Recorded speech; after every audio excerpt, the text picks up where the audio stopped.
수도권에 뭐 내년 총선 준비한다든가 아니면 수도권에 기반을 둔 정치인들은 바로 느끼고 있어요.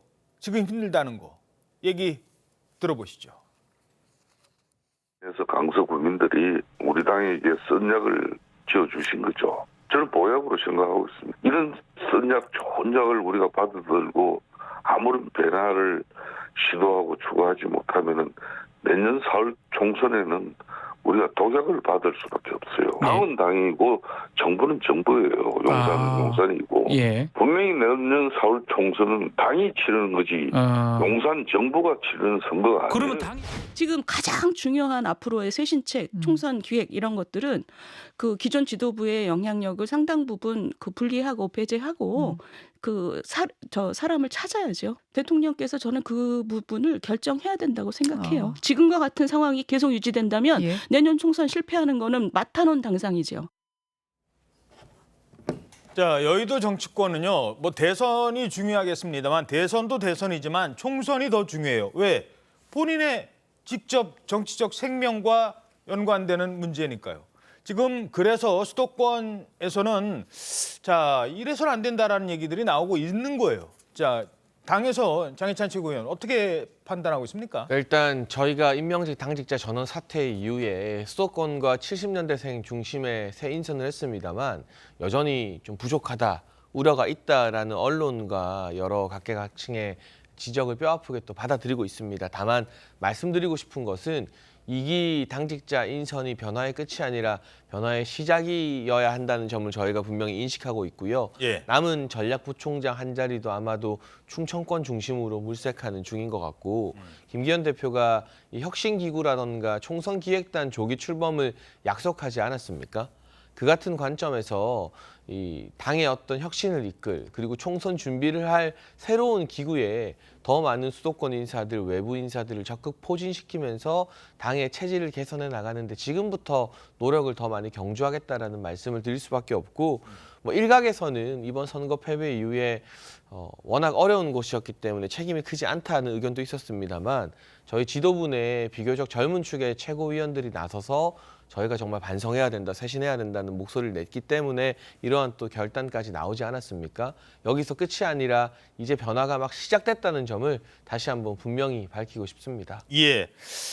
자, 아까 그 수도권 민심 뭐 여론조사 잠시 보시죠. 이미 국민의힘과 민주당의 지지율은 역전이 됐다는 게 지금 파악이 돼 가고 있어요. 물론 뭐 이 오차범위 안에 있기 때문에 저 구체적인 수치가 중요한 게 아니라 추세라는 겁니다. 추세가 지금 꺾이고 있다.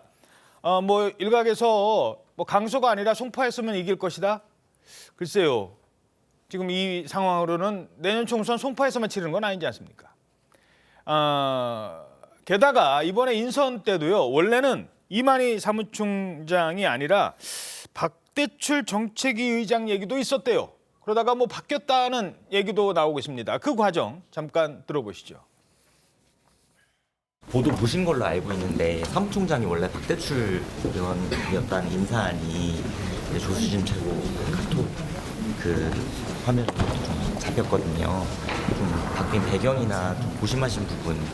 새로운 인사 혁신에 그런 뭐 전면적인 쇄신의 그런 문제도 있고 또 지역적인 배려도 있고 그랬습니다. 지역이라 하면 사실 이만희 그 정도 영남 지역인데. 그 정도 하죠. 예.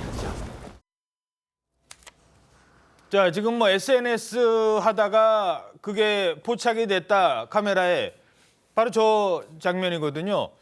저 내용이 뭐 조수진 의원 최고위원과 지금 당 그 여의도 부원장이죠. 김성호 부원장 두 사람 사이에 뭐 카톡이라던데 저게 어떤 관련이 있어서 변화가 생긴 거예요?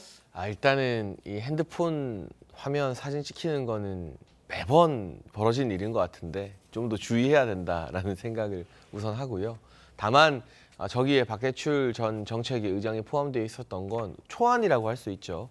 뭐 우리 대본 같은 경우도 초안이 있고 최종안이 있지 않습니까? 그러니까 저 초안을 가지고 조수진 의원과 김성호 전 여의도연구원 부원장이 대화를 주고받았던 것 같은데 그 이후에 또 여러 의견이라던가 뭐 지역 안배라던가 또는 이 전임 고위 당직자가 다시금 기용되는 것에 대한 우려라던가 이런 부분을 두루두루 고민해서 김기현 대표가 거의 밤잠을 못 자고 마지막에 또 이만희 의원으로 사무총장직을 결정한 걸로 알고 있습니다. 그래서 이미 결정된 안을 가지고 저희가 또 조선일보 사설처럼 회초리를 치는 지적도 받고 변화를 더하기 위해서 노력을 해야지 그 초안을 가지고 뭐 지금 와서 이야기하는 건 크게 의미 있는 일은 아니라고 생각합니다. 예. 자, 뭐 어찌됐든 지금 원내대표의 대표, 그다음에 사무총장 영남 출신 이건 좀 앞으로도 좀 부담이 될 것 같은데 어떻게 보십니까? 전체적인 밑그림이 과연 이번 강서구청장 선거 패배에 대응하는 당의 올바른 자세가 맞는 것인가에 대한 지적이 있다고 봅니다. 사실상 본인이 사퇴의 뜻을 표했는데도 불구하고 박대출 정책위 의장을 사무총장으로 돌려막게 하고자 했다. 근데 이분이 역시 TK다 또는 내지는 영남권이다. 이런 구체적이고 지엽적인 것에 과연 국민들이 얼마나 인지하고 관심이 있을까요? 이 지금 상황을 얼마나 총체적으로 위기의 상황인지를 과연 실감하고 있는 것인가, 지금 이것을 국민들은 지켜보고 계시지 않을까 싶습니다. 지도부에 계시는 우리 장해찬 청년 최고위원께서 지금 옆에서 계시면서 예. 여러 가지 좀 당의 입장을 대변하는 이야기를 하고 오늘 계십니다만, 목소리가 좀 작으셨어요. 지금까지는. 뭐 상당히 가시방석일 것으로 저는 생각이 됩니다. 예. 국민 여러분들이 보시기에는 김기현 대표가 본인의 정치 생명을 걸겠다. 다음 총선에. 본인 정치 생명 거는 것에 별로 관심이 없거든요.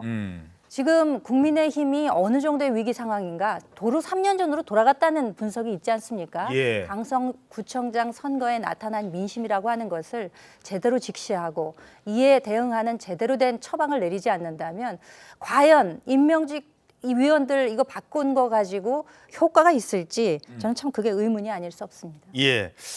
자, 그런데 이런 상황에서 지금 언론을 통해 다시 거론되는 인물이 있습니다.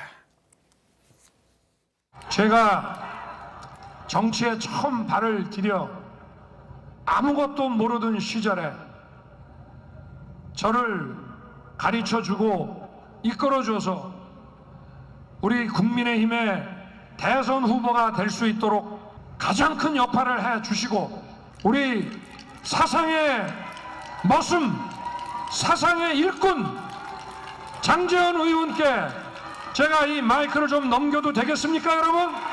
윤석열은 약속을 지킵니다. 이제 여러분의 따뜻한 손길로 윤석열의 손을 잡아주십시오.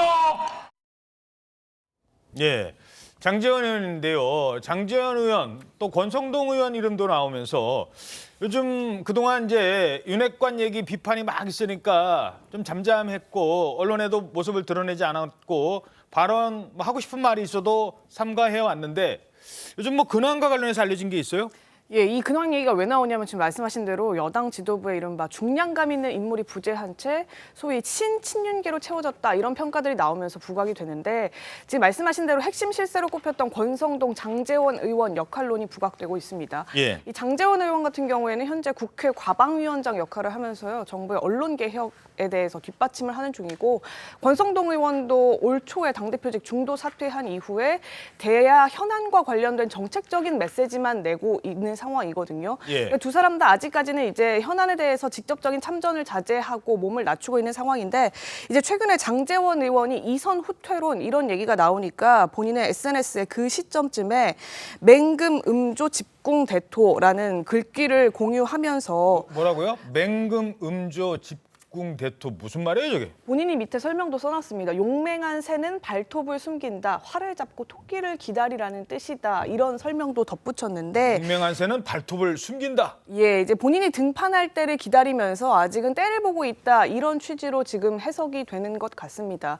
이제 전방으로 나서야 된다. 이런 의견도 당내에서 있지만 또 반대급부로 중도 확장에는 부적절한 소위 감흥 없는 인사가 되지 않겠느냐. 이런 부정적 여론도 모두 있기 때문에 시점에 대해서 이 두 친윤 핵관이 지금 고민을 하고 있는 것으로 읽히고 있습니다. 예. 그래서 지금 뭐 그러니까 지금 당의 위기를 공감하는데 그 해법으로 어떤 카드가 좋을 건가에 지금 거론이 되고 있다는 겁니다. 자, 이러면서 이번 보선에 참패를 한 이후에 윤석열 대통령 참모들에게 당정 간의 소통을 강화해야 된다라는 얘기를 했다고 합니다. 근데 문제는 좋은 얘기는 얼마든지 할 수 있죠. 듣기 싫은 소리를 쓴소리를 할 수 있느냐는 겁니다. 누가 고양이 목에 방울을 닿느냐라는 것처럼 누가 용산에 이런 건 좀 이제 좀 하면 안 됩니다. 이 쓴소리를 누가 할 수 있겠느냐. 어떻게 보십니까? 참 어려운 얘기죠.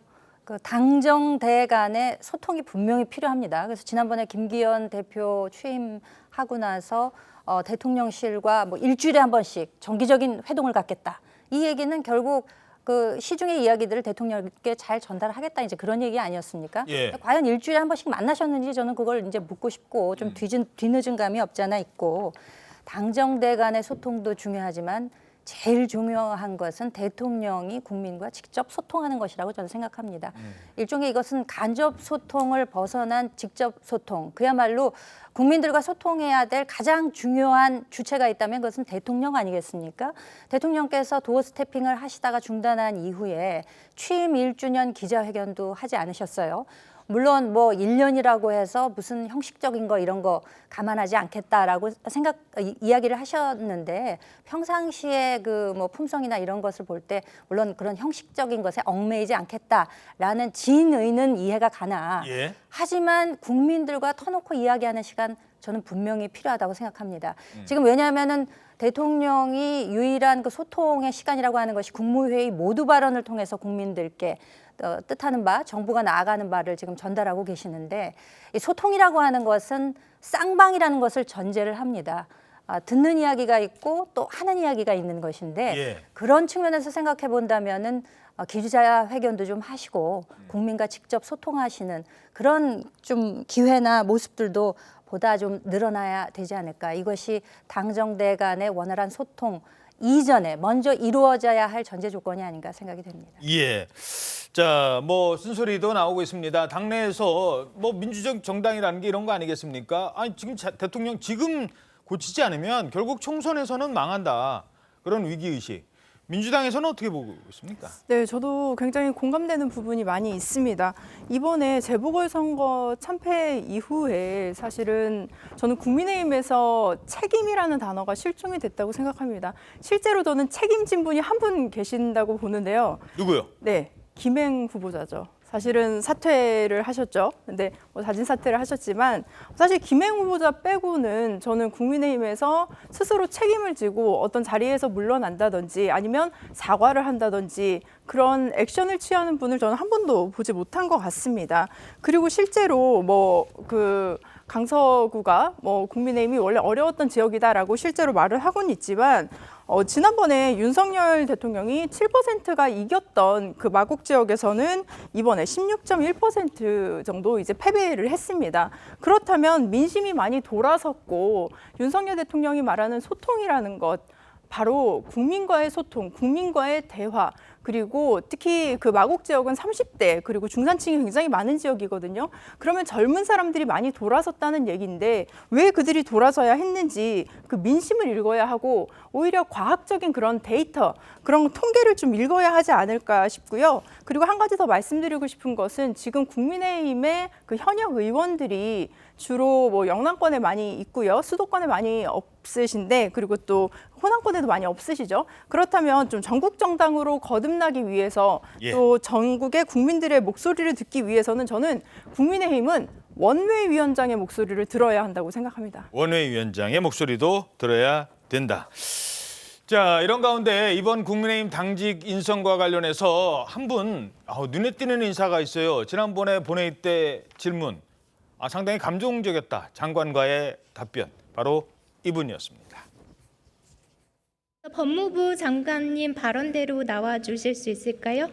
네, 장관님 알려주셔서 감사합니다. 제가 이 장애인 분들의 입장을 저희가 100% 공감하고 이해한다 그러면 거짓말일 것 같습니다. 김 의원님 같은 분께서 저희한테 좀 많이 가르쳐 주셨으면 저희는 선의를 가지고 최선을 다하겠다는 약속을 먼저 드립니다. 좀 걱정은 했었거든요. 네. 혹시 뭐 안 알려주시면 어떻게 하나 했는데 굉장히 소통이 잘 되었던 것 같습니다. 자, 바로 김예지 의원이죠? 네, 그렇습니다. 이 정당 최고위원으로서는 최초로 시각장애인이 임명된 거라고 하는데요. 지난 2020년 총선 당시에 미래한국당 인재 영입 1호로 정치권에 입문을 해서 당선이 됐습니다. 이 김 의원은 지난 6월 국회에서 사회적 제약이 사라지도록 힘을 모아달라 이런 연설을 하면서 여야 의원들로부터 기립박수를 받기도 했었습니다. 예. 이 김 최고위원은 국민의힘이 다른 목소리를 받아들이지 않는 정당이었다면 자신을 최고위원으로 임명하지 않았을 거다 이렇게 얘기를 하면서 앞으로의 활약을 다짐하기도 했는데 이 민주당에도 장애인 당사자로서 최초로 원내대변인에 입성한 그 최혜영 의원이 있어요. 최혜영 의원이 SNS를 통해서 김혜지 대변인의 활동을 응원하겠다 이런 메시지를 남기기도 했습니다. 예, 알겠습니다.